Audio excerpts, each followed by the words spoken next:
His own Matthias, aka Mr. 16 Bars, that's real hip hop. Try to tell people that Philly is a special breed. They hate to see us on top, they hate to see us on, they hate to see us come up, they hate we on, they hate the moves that we make because it's made to break them. We give them knowledge on tracks and hope our words can save them. I guess it's hard to give props when you know you lesser, so we right on your heels, I hope you feel the pressure. Rappers faking a role, my shoes will never fit them. Before you come at a king, I let my soldiers get them. I'm from Philly with hot quarters, they turn chilly. Tight shirts with tight jeans, they never feel me. Young boys confused, they think I'm too preachy. In the last 2 months, I've lost 7 veterans suffering from PTSD. 3 men, 4 women. I'm sorry. The pain you're going through. They're the ones in pain. Each day, 22 veterans commit suicide. And I pray to God to help me help them. Welcome to this episode of Philly on the Rise. Of course, I'm your host, Michael W. Pleasant. You know me. Hopefully, you also know this young lady, Miss Jillian Bullock. She's doing some amazing things in the city of Philadelphia, but also her reach is spreading north, spreading west. So get to know this lady. Welcome back to Philly on the Rise. Mike, how you doing? It's been at least a year and a half. Since we got together. Yep. We were at that casting call for A Sense of Purpose. Fighting for Our Lives. Fighting for Our Lives. Mm-hmm. And the movie is now done. Done. People have seen it. No, just veterans. Just veterans have seen it. But tell us, what has been the feedback that you've been receiving from veterans? Amazing. The film is about veterans, military sexual assault, and post-traumatic stress disorder. So trying to get the community involved veterans, we show it to veterans groups. And it's been very emotional for a lot of them, because a lot of the veterans had been sexually assaulted while they were in the military. So once they start, after they see the movie and they start sharing their stories, most of the time they break down and cry. But it's good for them because they get it out their system and they share their story and they feel that someone understands their plight. Your process as a director, tell me, did you lose hair? Did it change color? Were you up all night eating bonbons? What did you experience as a director? Well, it was more than a director because in an independent filmmaker, you wear a lot of hats. So I was a writer, director, producer, actor, and a fight choreographer. There's a lot of stuff. Yeah, wore a lot of hats. A lot of hats. So yeah, I mean, it was a lot of sleepless nights. Sure. A lot of stress. A lot of work, but I love it. You get to do your vision and see it come to life, but the actors speak your words. This is an amazing feeling. What's very interesting also is that you had someone who was semi-important, a part of the movie, if you will, being myself. I had more than a cameo. Thank you for casting me. Yes. Let's take a look at that clip right now. Captain Jake Nixon, thanks for agreeing to interview for my documentary. Thanks for selecting me to be part of it. I'm honored. Let's jump right in. Military sexual assault. Do you think it's a problem in the armed forces? No. There's no problem. How can you say that, Captain, when the Department of Defense estimates that 26,000 incidents of sexual assault occurred last year? When we talked on the phone, I don't remember you saying these were the type of questions you were going to ask, Mr. Anderson. Well, I figured you would know, considering you spent 20 plus years in the military. So please answer the question. The Department of Defense... I heard you the first time. I'm not saying it never happens, but those numbers are exaggerated. So this never happened in any of the years that you served, in any of the units that you served in the military? If it did, I never heard about it. So you are familiar with Sergeant Diane Torres, aren't you? When I interviewed her, she said that she was raped by you, held down by 3 sergeants while they cheered you on. I'm just here to get your side of the story, Captain. This interview is over. Oh, come on, Captain. I'm trying to be partial here. You do have a side of the story, I'm sure. Like I said, this interview is over. This is a systematic cover-up of a horrific crime in the military. Every 30 minutes, a man or woman is raped in the United States Armed Services. And you're gonna stand there and act as though that you're not aware of this happening? As though you yourself have not been a part of military sexual assault? Before you do anything stupid, Captain, I must warn you, I do hit back.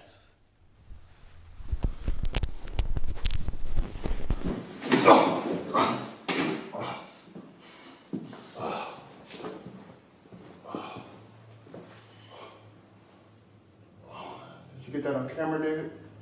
I got it.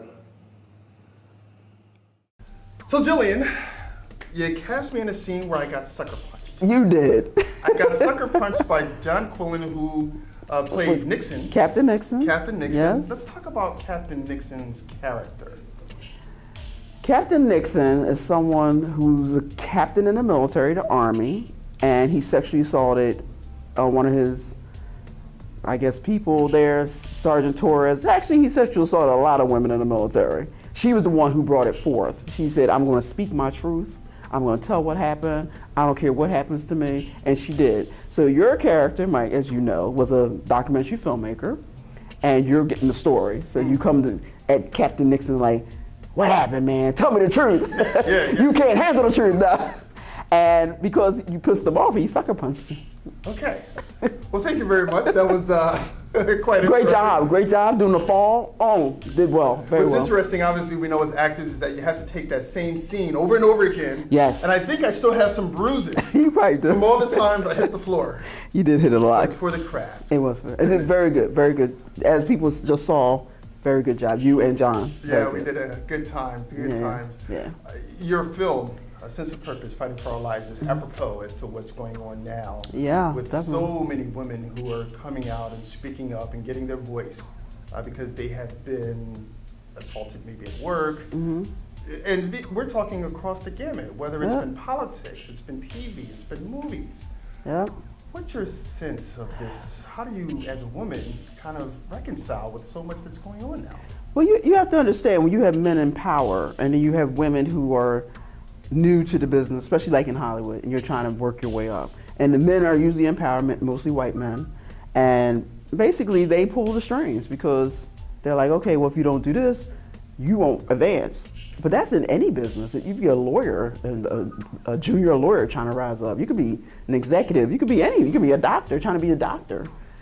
It's everywhere because usually, like I said, the men have the power, and because they have the power, a woman feels hopeless. Like, okay, what do I do with my craft? Do I say no? I have to quit and not become a doctor? Do I not become a filmmaker? Do I not become a lawyer? So a lot of times they go along with it, which Tavis Smiley was saying. Tavis Smiley was basically saying that these were consensual. You know, it was consensual, and basically I didn't force anybody. But most of the women basically were saying, well, I thought my career was, you know, in jeopardy if I didn't sleep with them. So it's the same thing. Sure. You know, it's definitely the same. This is the thing that women are now coming out because, you know, they just got fed up. They just said, I'm done. I can't take it anymore. So one, then two, then, you know, 50, 100, and it's a great thing. It's like, again, like Sergeant Torres in the movie, she comes out and starts telling people about what's happening in the military. And then, of course, other women will come out, and then hopefully, you know, there's a change. Yeah. Something will happen. A change indeed. You know, I want to stay on the theme of women empowerment, if you will. Mm-hmm. And Hillary Clinton, when she gave her speech, she mentioned that we as women have not yet reached the glass ceiling. Right. So my question to you, let's dig into that a little bit. The glass ceiling for women. When you hear what Hillary says, what is that glass ceiling for women? Is it position? Yes, it's position, respect, power, it's everything. You know, it's not like, you know, women hold the power to make all the decisions that, like, you know, other than like somebody like Shonda Rhimes said, you know, when she does Grey's Anatomy and all that, she's a powerhouse. She's a powerhouse. But even she said, well, I still have to answer to the men in suits. So it's rare that you have an Oprah who just calls the shots. That's rare, but it's not rare for men. And when she says they haven't reached the glass ceiling, haven't broken through the glass ceiling, is that we need more of those women rise to that level, who can make those decisions, who can greenlight a show, who can put the money up for a movie, who can just, empower women and just hire women to have more substantial positions in companies and corporations. It's not that way yet. Working toward it, obviously we continue to work toward it, but it's not that way yet. So as you continue to navigate yourself as a director, how can you reach and even break through that glass ceiling? Well, you got to keep doing what I do. I have to surround myself with other women like Ava DuVernay and stuff like that. She does her thing. She has her own distribution company, and she did that in order to give women of color a voice. They don't get the proper respect and everything from major distribution companies sometimes. So she has a vehicle. So it's like that. Oprah opens up doors for women of color. Oprah does all that. She always has done that. So Patty Jenkins just did Wonder Woman, who surpassed big numbers, and had so many women not only in the cast but on the crew. So women like that, we have to empower women by doing that, hiring more women of color, women behind the cameras, women in front of the cameras. That's what our job has to be. Other than a director, you've also branched out and you're doing some motivational speaking now. I am.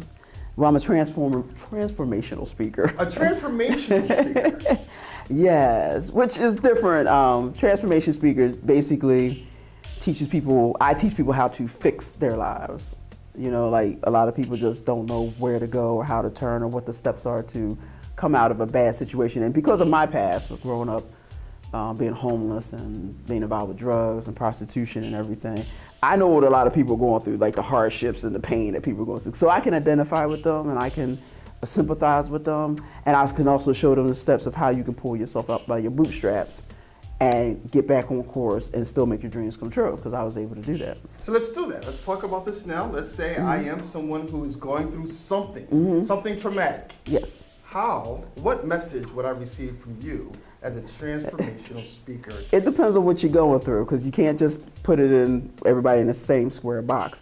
If you're going through a divorce and your wife cheated on you and gave you a disease, that's different from a woman who, she just lost in a car accident. So you have to look at it totally two different ways. So I can't give you a pat answer. But is there some type of theme that is similar, even though we're all different, is there some kind of theme? Well, one of the things is that you have to learn how to rewrite your story. Whatever your past is, I always say your past doesn't dictate what your future is going to be. So whatever has happened to you, you have to use that pain as a learning tool. Because people say, well, how did you come through what you went through? It made me strong. It made me resilient. It made me, again, to be able to stand in the Hollywood world as a woman and don't take no from an answer.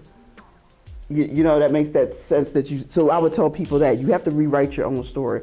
Whatever you're saying your story is now, that's not your truth. But you're going to have to find your truth. You might say, well, she cheated on me because of this and that. Don't make it about her. You got to focus on you, and you got to focus on how you can turn your life around, the steps you got to do to fix your life. So I would have to work with you and say exactly what you're going through, and then give you some steps, some definitive steps to start changing your life and transforming your life so you can grow mentally, physically, spiritually, everything. So these are one-on-one sessions as well as group settings, because well, I am a life coach. I am a life coach. But now I'm speaking more, so I can't do life coaching as much because it is one-on-one. So I'm trying to reach more masses, so the way I can do that is to go out and speak to bigger audiences. How do you find the time? I know, right? You are doing so much, and then you're also keeping in shape. Right. Yeah, I train and fight, do my MMA. Yeah, which is like really amazing. Right. Don't sleep much. Don't sleep much. Okay. But that's okay. I do get 7 hours of sleep a night. But I get up at 4 every morning. I'm in bed by 9:30. It's just a structure. Again, you have to be structured and focused and have your goals set out before you. I write out my goals every day. Then I have weekly goals that I write out. Then I have monthly goals that I write out. Gotcha. And then at some point, do you review those goals to make sure you've met them? Yeah, usually I check them off, and I'm like, oh, wait a minute, I didn't do that. Wait a minute, something. But then that means I was doing something else that I had no business doing. I might have been on Facebook too long. Okay. And then this is how I teach people. I'm like, oh, you got to be more focused. I look at what people are doing. Why aren't I achieving this? Why aren't I achieving that? Well, you prefer to sit there and watch 3 hours of TV a night as opposed to turning that television off and getting back on that computer and studying what you need to study so you can grow to the next level. You got to take that TV off. You got to get off of social media. You know, can't hang out with your friends all weekend at the clubs and the bars, hang out with your girlfriends, your guy friends. You got to cut that for a minute to focus on the goal that you're trying to achieve, especially if it's a lofty goal. Yeah.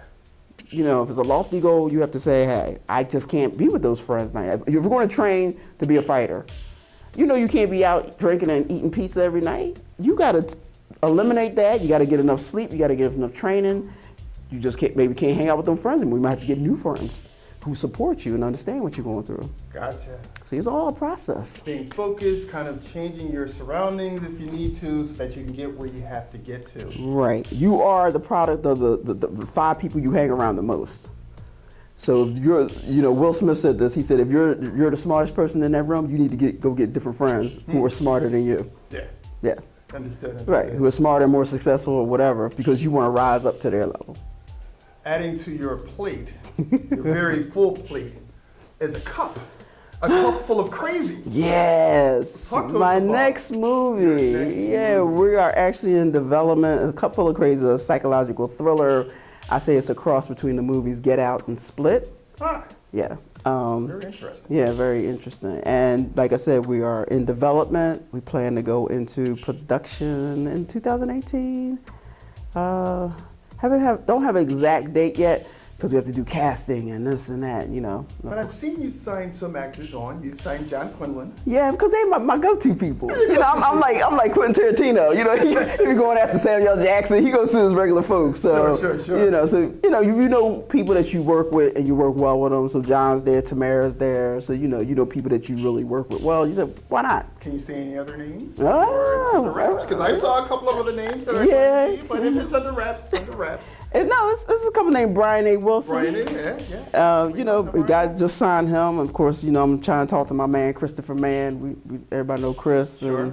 Trying to talk Chris to him. was a guest on the show, by the way. Yeah. Years back. Yeah. So trying to get him involved, and then we're going to go after 2 A-list actors in Hollywood to play the lead roles in the movie. So. Is there room anywhere in the film for Michael W. Pleasant? I mean, he can take the trash out. He can, he can change the bed. He can deliver coffee. That's so wrong. Now you're on camera.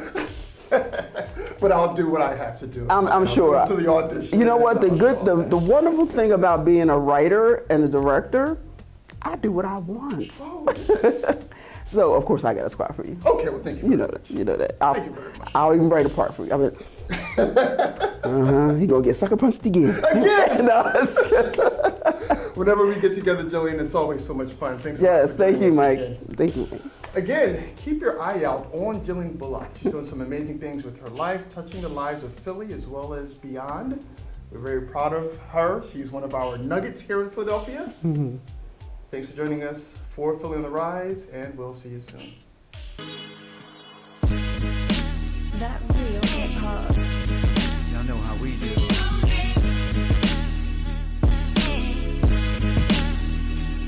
You're listening to Philly's own Matthias, aka Mr. 16.